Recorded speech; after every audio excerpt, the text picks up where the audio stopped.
नमस्कार दोस्तों, आज हमारे निषाद मंथन यूट्यूब चैनल पर हमारे साथी प्रद्युमन बिंद जी हैं। प्रद्युमन बिंद जी के बारे में इतना बताना चाहूँगा कि ये युवा यूट्यूबर हैं। 9 भारत टीवी यूट्यूब चैनल आप चलाते हैं, तो मैं चाहता हूँ कि अपने बारे में प्रद्युमन बिंद जी हमारे दर्शकों को कुछ बताएं। तो प्रद्युमन बिंद जी, आपका परिचय दीजिए, कहाँ से हैं और क्या करना चाहते हैं आगे, इसके बारे में हमें बताइए।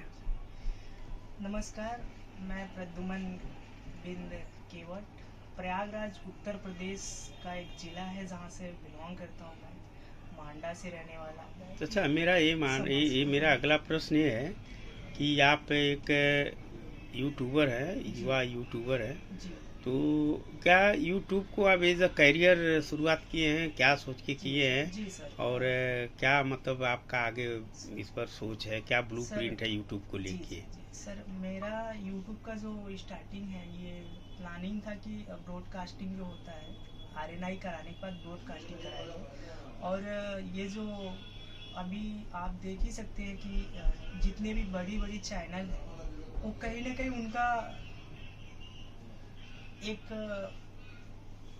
पार्टी लेवल या मतलब एक साइड का मैटर दिखता है। तो हमने बचपन मतलब बहुत पहले से इसका सिस्टम था कि लोगों के बीच में ये चीज़ लाएंगे, समाज सेवा करेंगे। भले लाइफ मैरिज ना हो चले, लेकिन मैं किसी के लिए अगर हेल्प कर सकता हूँ तो चैनल के माध्यम से, क्योंकि आवाज़ उठा सकता हूँ उनका। अगर मैं आवाज़ उठाने वाला व्यक्ति गलत है तो कहीं ना कहीं इस चीज को मैं निकाल के बाहर फेंक देना चाहता हूँ। अगर मैं गलत रहूं तो कहीं ना कहीं मतलब पत्रकारिता में आने का एक ही विचार था कि पॉजिटिव चीजें से रहना और लोगों की मदद करना। और गांव में आप देख ही सकते हैं कि लोगों के अंदर कितना ज्यादा मतलब दबाया जाता है, उनको तकलीफें दी जाती है, क्योंकि उनको जो उनकी आवाज होती है ना, जी।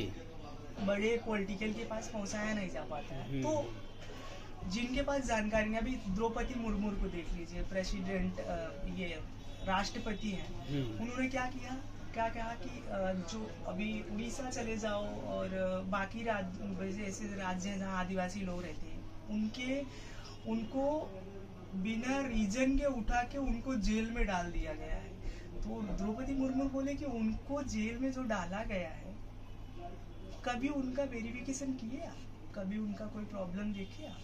नहीं, वेरिफिकेशन देखिए, प्रॉब्लम देखिए, और ऐसे जेल बढ़ाया जा रहा है और ऐसे लोगों को डाल दिया जा रहा है उठा के। तो कहीं ना कहीं उनके मतलब उनको इतना मालूम ही नहीं है कि नॉर्मल। प्रद्युमन जी, मैं जैसे आप यूट्यूब चैनल चलाते हैं और समस्याओं की, लोगों की समस्याओं को आप एक फ्रंट पर लाते हैं, पॉलिटिशियन के सामने या जो उससे संबंधित अधिकारी रहता है उसके सामने आप जनमानस की समस्याएं लेके आते हैं। तो ये करते हुए आपको किसी प्रकार का कोई मतलब ऐसा मतलब ये तो नहीं लगता है ना कि कोई आता है तो डर, शिकायत या क्या है इसमें कुछ है आपको? सर, बट कुछ चीजें ऐसी है कि मतलब प्रेशर होता है, आप ये चीज नहीं करोगे, आप करोगे तो ऐसा हो जाएगा, ऐसा कर देंगे। तो मैं एक बार मैटर उठाया था, मतलब गांव का ही मैटर था।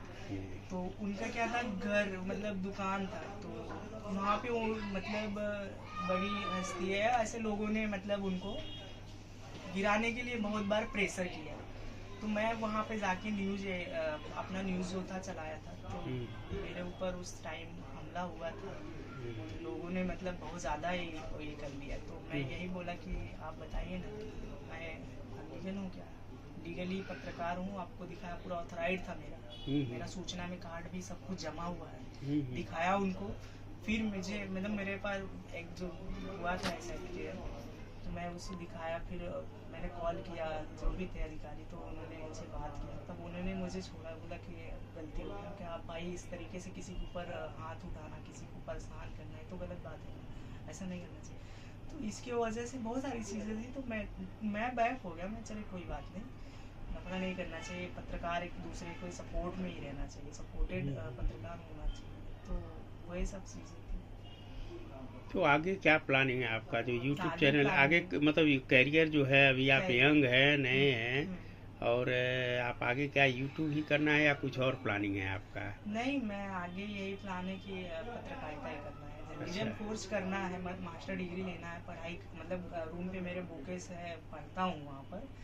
और ऐसा कुछ नहीं है कि मतलब मुझे लोग अगर उसकाएंगे तो मैं कुछ गलत काम कर जाऊँगा, पॉसिबल नहीं। मतलब मैं भारतीय हूँ, भारत में रहता हूँ, भारत का खून है, और ये भारत का खून खाली भारत के लिए ही रहेगा।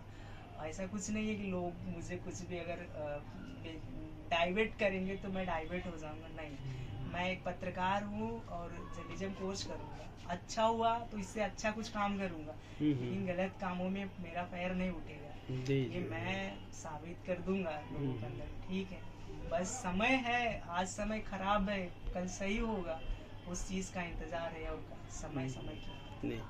मेरा अगला प्रश्न ये है कि देश को लेके भी समस्याएं हैं, आपका पर्सनल भी समस्याएं हैं। पर्सनल समस्याएं जो है वो तो मैं झेल लूंगा, देश की जो समस्या है उसमें हमें इंटरफेयर करना पड़ेगा। अच्छा, वही मैं पूछ रहा था कि अगर दोनों समस्याएं एक साथ रख दिया जाए तो किन समस्याओं को पहले सॉल्व करेंगे? मैं देश का समस्या पर्सनल बाद में। पर्सनल बाद। अच्छा, नहीं, जैसे कहा जाता है आज के जो यंग लड़के हैं, अगर उनको धर्म के बारे में या धर्म के बारे में बताया जाए या कह दिया जाए कि हमारा धर्म खतरे में है, तो नौकरी रोजगार छोड़ के वो धर्म के पीछे भाग पड़ते हैं। तो ये आपको कैसा लगता है, मतलब ठीक है कि नहीं है? आपको बता रहा हूँ इसके बारे में।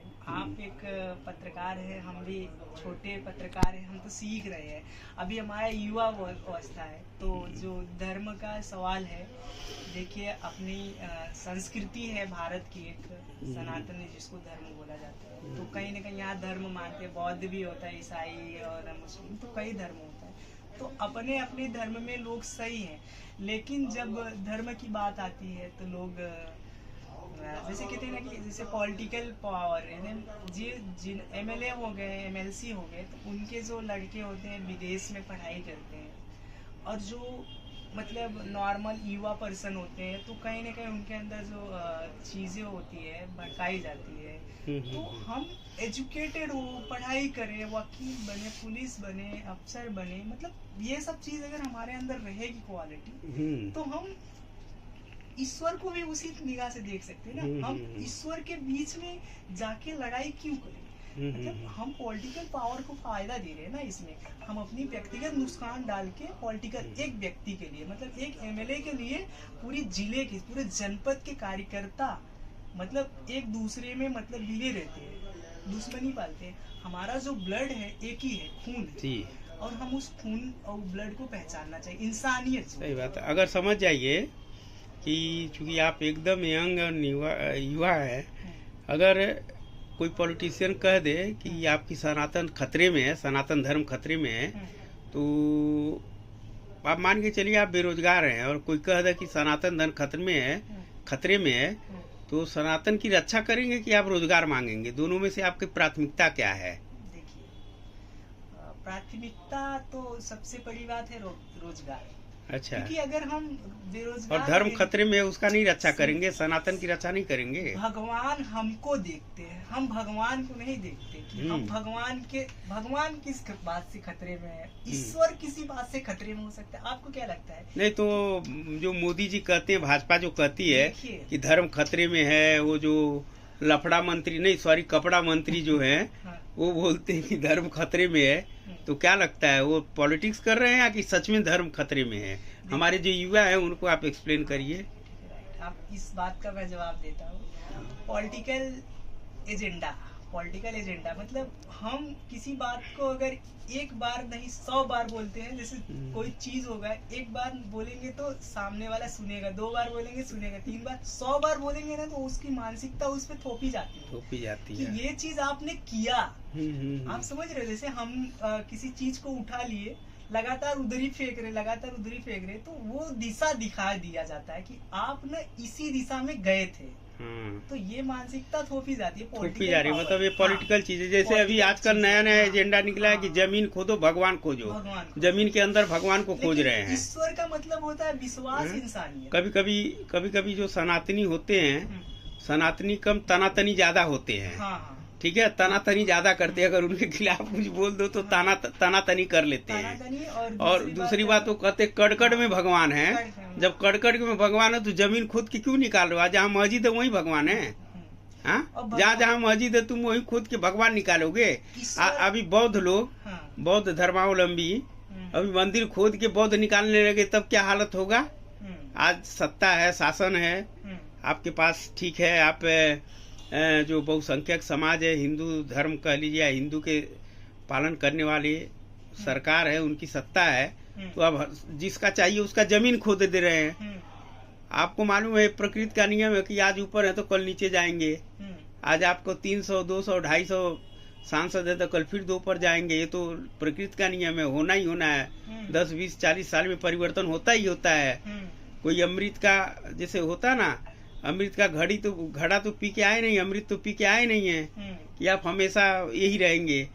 कल के दिन अगर कोई बौद्ध धर्म वाला या कोई और धर्म वाला जाके मतलब यहाँ का जो सिद्धि विनायक मंदिर है, कहीं और का मंदिर है, अब वहाँ खोदने लगे कि भाई यहाँ पर हमारा बौद्ध धर्म का मतलब हमारा बौद्ध जी का मंदिर है या बौद्ध जी का ही है, तब तो जीवन भर लफड़ा चलता रहेगा। ये जिंदगी देश से परेशान हो जाएगा।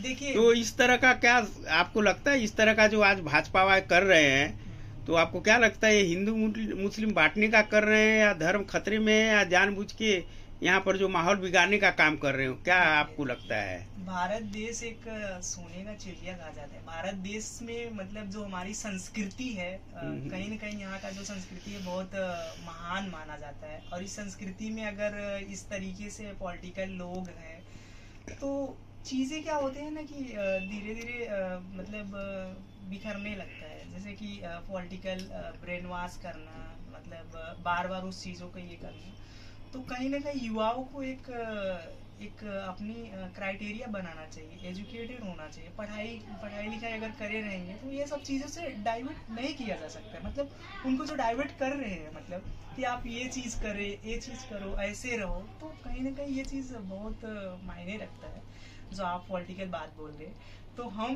क्या है ना कि अभी उतने सोचा में आप उतने बड़े पत्रकार तो नहीं है कि किसी के बारे में इतनी बड़ी डिबेट करें कि एक भारत के ये है वो है। तो मतलब हम कहीं ना कहीं इस चीज़े पर कि थोड़ी बात चीज़ को डिबेट कर सकते हैं कि हाँ ये चीज़ सही है गलत है। तो चलिए, बहुत बहुत धन्यवाद। ये प्रद्युमन बिंद थे जो यूट्यूबर हैं, युवा यूट्यूबर हैं, और जो समसामयिक विषय हैं, जो ज्वलंत मुद्दे हैं, उस पर कुछ चर्चाएं हुई, आपका राय सुनी। और मुझे लगता है कि आप लोगों को ये इंटरव्यू कैसा लगा, आप कमेंट जरूर करिए। बहुत बहुत धन्यवाद। जी।